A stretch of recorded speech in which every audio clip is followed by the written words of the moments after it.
మన సింహం సామాన్యుడు కాదమ్మా, తన నీడ కన్నా వేగంగా కాలుస్తాడు. ఇప్పుడు చూడు. ఇన్నాళ్ళు నీడ కన్నా స్పీడ్ గా షూట్ చేసిన సింహం ఇప్పుడు తోటా కన్నా స్పీడ్ గా షూట్ చేస్తున్నారు. తను తుపాకీ లోపల పెట్టాకే తోటా పోతుంది అంటే మన సింహం ఎంత స్పీడ్ చూడండి. తోటా కన్నా స్పీడ్ గా షూట్ చేసే సింహం, తోటా కన్నా స్పీడ్ గా షూట్ చేసే సింహం. సింహం సింహమే.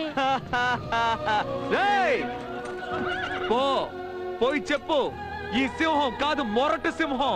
ఇనుప కోట మీద కాలెత్తి ఉచ్చపోసే రోజు ఎంతో దూరంలో లేదని వెళ్ళి చెప్పు. పోరా. ఇనుప కోట మీద ఉచ్చపోయే సింహం, ఇనుప కోట మీద ఉచ్చపోయే సింహం. దానికి వర్జిలాలంటును నువ్వేగా మొదలెట్టు. సింహం దీన్ని మనమే కాపాడాలా? ఈసారి కరెక్ట్ గా కాల్చాలి. అందరూ శ్రద్ధగా వినండి. ఇప్పుడు ఈ తాన్ని షూట్ చేయబోతున్నాను. ఇంకా నయం ఎప్పటికైనా చెప్పేడ్చావు. ఏంటి అందరూ గుడ్లు అప్పగించుకొని చూస్తున్నారు? అర్థం కాలా?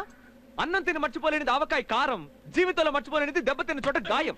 శత్రువులు నిన్ను వేలాడదీసి బుర్ర బద్దలు కొట్టిన గాయం నీ ఒంటి మీద ఉంటేనే అది చూసినప్పుడల్లా నీ గుండెల్లో అగ్ని జ్వాల రగిలిపోతుంది. అందుకే ఈ ట్రీట్మెంట్. What martial? సైకాలజీలో సింహం మాస్టర్ అయ్యాడు.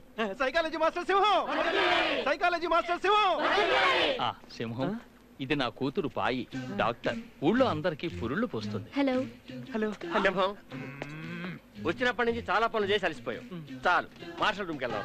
మీరు వెళ్ళండి, నేను షూ సర్చ్ చేసుకొని వస్తాను. పగిలింది వాడి బుర్ర మాత్రమే కాదు.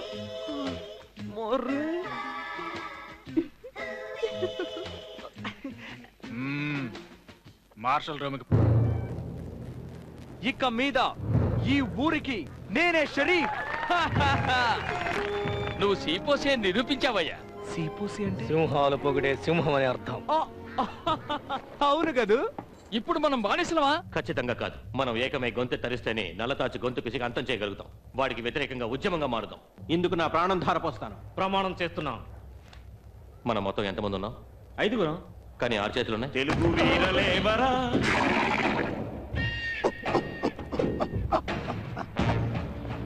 ఈ ఉద్యమంలో నేను చేరతానే.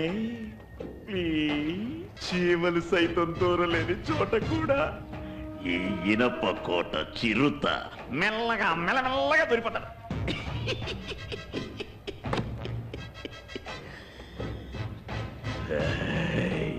స్వయంగా సంపాదించి ఇనప కోట గొంతు నొక్కేద్దామనా?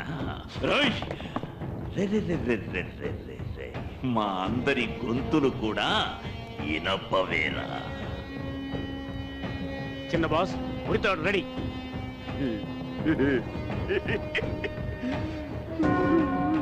మీ అందరి గొంతులు మోగబోతున్నాయి. మొదలెడదామా? చిన్న బాస్. అయ్యో పాపం, మంట నార్పేస్తే మరిగే నీరు అదే చల్లారుతుంది. ఇక ఇప్పుడు మీరు అలా స్వయంగా సంపాదిస్తారు. నాకు కావలసింది మీ అంతం కాదు, చిట్ట చివరి దాకా మీరు మా ఇనప కోటకు బానిసలుగా ఉండాలన్నది. అదే మా మహావీరుడు నల్లతాచు నాయకత్వానికి గౌరవం. ఏమైంది బాస్? మేము మోసపోయాం బాస్. ఇనప కోటకి చెందిన వాళ్ళని మీరు చెప్పినా మానభంగం చేశారా? లేదు బాస్, మేము ఒకటి చేతిలో ఓడిపోయాం. తప్పు కదా, మోసపోయామంటే అర్థం వేరు కదా. ట్రెడిషనల్ డైలాగ్ మార్చకూడదు కదా. ఎవరి చేతిలో ఓడిపోయారు? సింహం చేతిలో. సింహం వచ్చాడా?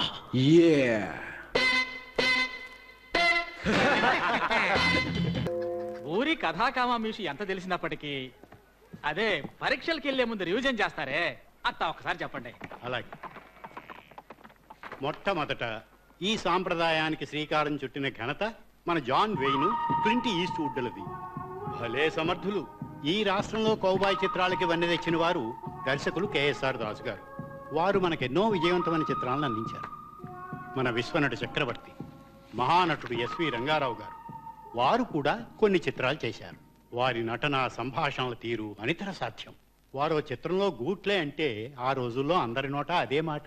ఆ తర్వాత రాజనాల అనే ఒక కిరాతక విలన్ చేతుల్లో చిక్కి ఈ ఊరు చితికిపోయింది. అతని వెన్ను విరిచి ఈ ఊరి నుంచి తరివేసి మన సూపర్ స్టార్ కృష్ణ మార్షల్ అయ్యారు.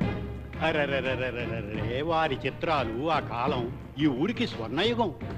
ఆ తర్వాత జయశంకర్ గారు ఈ ఊరికి నాయకుడయ్యారు. సూపర్ స్టార్ కృష్ణ గారి తర్వాత కౌబాయ్ చిత్రాలకు వన్నీ తెచ్చింది వారు మాత్రమే. వారి జ్ఞాపకార్థంగా ఈ ఊరికి జయశంకరపురం అని పేరు పెట్టాం. ఊరి నుంచి తరివేయబడ్డాడే రాజనాల, అతని అక్కయ్య కొడుకే ఈ నల్లతాచు. 3 తరాల బట్టి వాళ్ళేదో నిధి కోసం వెతుకుతూనే ఉన్నారు. అంతేకాదు, ఆ నిధికి సంబంధించిన మ్యాప్ను వాడు వెతుకుతూ మెల్లగా గవర్నమెంట్ను పట్టుకొని చుట్టూ ఉన్న అమాయక ప్రజల్ని వాడి కంట్రోల్లోకి తెచ్చుకున్నాడు. మన ఊరు చుట్టూ 6 ఊళ్ళున్నాయి. ఆ 6 ఊళ్ళని ఎప్పుడూ తన అధీనంలోనే ఉంచుకోవాలన్నది వాడి దరిద్రపు కొట్టాశ. కొన్ని రోజుల క్రితం అణ్వాయుధ ఒప్పందం ఒకటి జరిగింది. అణ్వాయుధ ఒప్పందం? అవును. అత్యవసరానికి ఓ పామునో పల్లినో కాల్చడానికి కూడా మా దగ్గర ఆయుధాలు లేవయ్యా. కొన్నైనా ఆయుధాలు ఇచ్చి సాయం చేస్తే బాగుంటుంది అయ్యా. ఇనపకోటతో జయశంకర్పురం వాళ్ళు చేసుకునే అణ్వాయుధ ఒప్పందం. దీని ప్రకారం ఇనపకోట నుంచి ప్రతి నెల కొన్ని బుల్లెట్లను, బాంబులను సప్లై చేస్తాం. ఇందుకు గాను కండిషన్ నెంబర్ 1, మమ్మల్ని అడగకుండా వాటిని మీరు పేల్చకూడదు. 2, పిల్లలు టపాసులు పేల్చాలన్నా కూడా 3 రోజుల ముందుగా ఇనపకోటలో పర్మిషన్ లెటర్ తీసుకోవాలి. 3, మేకు కొట్టినా కూడా సౌండ్ వినిపించకూడదు. 4, చప్పట్లు కొట్టేటప్పుడు గట్టిగా కొట్టకూడదు. 5, శబ్దం వచ్చేలా గట్టిగా తలుపులు మూయకూడదు. 6, ఆడవాళ్లు ప్రతి వారం ఇనపకోటలో డాన్స్ ప్రోగ్రామ్ చెయ్యాలి. అక్కడికి వచ్చాక మేము ఎవరినైనా మానభంగం చేస్తే కడుపు తీయించుకోవడానికి అయ్యే ఖర్చును మేమే భరిస్తాం. ఇదే మా అణ్వాయుధ ఒప్పందం. దీనికి అంగీకరించి అందరూ సంతకం పెట్టాలి. ఖాళీ తుపాకీలు ఉంచుకోవడం కన్నా ఏదో 4 తోటాలు ఇస్తారు కదా. సంతకం చేయండి. ఇంకేదన్నా డౌట్ ఉందా? ఏంటా డౌటు? అనుకోకుండా పిత్తొస్తే ఆ సౌండ్కి పర్మిషన్ ఉందా? ఏమని అడిగారండి? పిత్తొస్తే పిత్తొచ్చా, ఆ సౌండ్కి పర్మిషన్ ఉందా అని అడిగాను. దానికి ఏమన్నారు? 2 రోజులకోసారి అయితే ఓకే అన్నారు. వీలైనంత వరకు అందరూ పప్పుల వాడకం కొంచెం తగ్గించుకోమని చెప్పారు. అమ్మో, ఘోరమైన ఒప్పందంలా ఉందే. పులి నోట్లోంచి తప్పించుకుంటే మొసలొచ్చి మీద పడ్డట్టు పక్క అడవిలో ఉన్న రెడ్ ఇండియన్స్ కి మనకి పాతకాలప్పగా మీకు తెలుసు కదా. అన్ని సమస్యలే, బానిస బ్రతుకులు. ఊరి జనాభా కూడా తగ్గిపోయిందయ్యా. ఏం దిగులు పడకండి, నేను వచ్చేసానుగా, ఇంకా తగ్గిపోద్ది. అంటే ఇనపకోట జనాభా గురించి అన్నాను. ఈ ఊళ్ళో ఉన్న మొత్తం జనాభా లిస్ట్. అయ్యా అయ్యా అయ్యా, చిరుతొస్తున్నాడయ్యా, చిరుత. Wish you all the best. All the best. మర్చిపోకండి సార్, నా బ్లడ్ గ్రూప్ బి పాజిటివ్. దీక్ష భూని సాగర. వాడు దగ్గరికి రాగానే ఎరుపు రంగు అని ఒక్క మాటను షాక్ అవుతాడు. దానికి ఫ్లాష్ బ్యాక్ ఉంది. చిరుత చిరుత. ఎందుకు ఈ నవ్వు తెలుసుకోవచ్చా? కలర్, ఎరుపు కలర్. ఆట బీరా? హాట్. ఒక గ్లాస్ ఉద్యమకారుల రక్తం దొరుకుతుందా? స్వీయ హక్కులు అడిగితే కోపం వస్తుంది కదా. స్వీయ హక్కు తెలుగులో మాకు నచ్చని 2వ మాట. నువ్వు స్వీయ హక్కుల సంఘ నాయకుడివి కదా, నీ ఎరుపు రంగు నాకు ఇచ్చేసి నేను నీకన్నా తుపాకీ స్పీడ్గా తీగల్లో పోటీ పడదామా? ఇప్పుడు పోటీ పడదామా? నేను గెలిస్తే నీ రక్తం నాకు పోటీ పడదామా? రెడీయా? రెడీ. నేను జరన్ శిష్యుణ్ణి. ఇంకొకసారి ప్రయత్నిద్దామా?